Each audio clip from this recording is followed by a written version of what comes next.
Sony a7III hands-on review.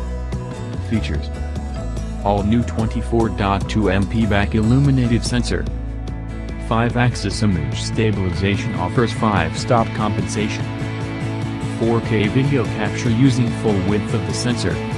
Sony hasn't been tempted to increase the resolution of the Alpha a7III, so it stays at 24.2MP, like the Alpha a7 II.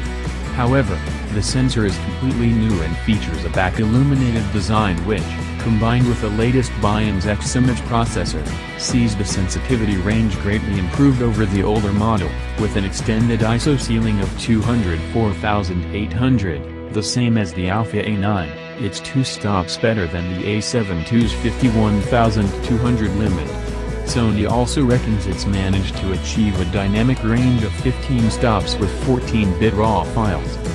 While the electronic viewfinder, EVF, doesn't get a bump in resolution to match the a7R3's 3.8 million dots, the 2.3 million dot EVF on the Alpha a7 III gets a slightly higher magnification factor than the older model, up from 0.71x to 0.78x.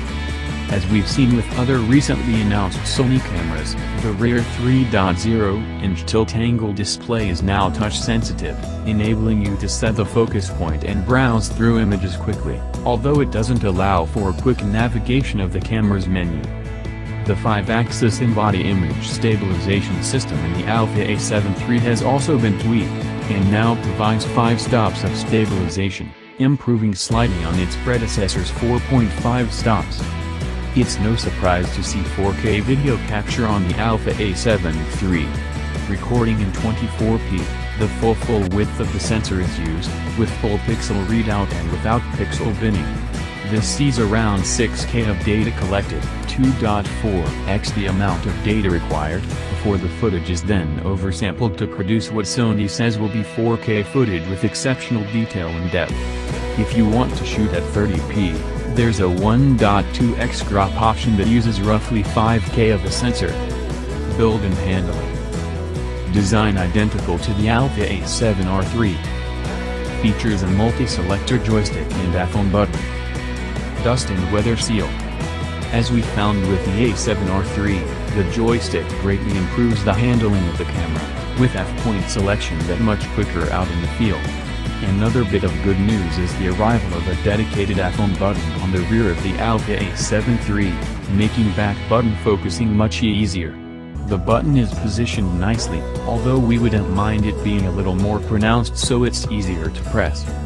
The rear scroll wheel is raised away from the body a bit more than on the Alpha a7 II, and it's less likely that you'll inadvertently change a setting thanks to there being slightly more resistance in its movement. Another welcome touch taken from the a7R3 is that the eye sensor is now deactivated when the rear screen is pulled away from the body.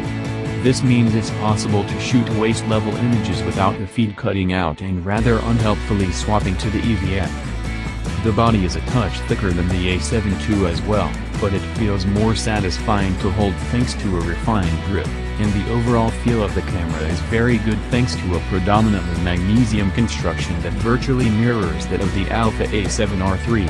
It's not quite the same though, as while the back panel of the a7R3 is forged from magnesium, the a7 III instead uses plastic.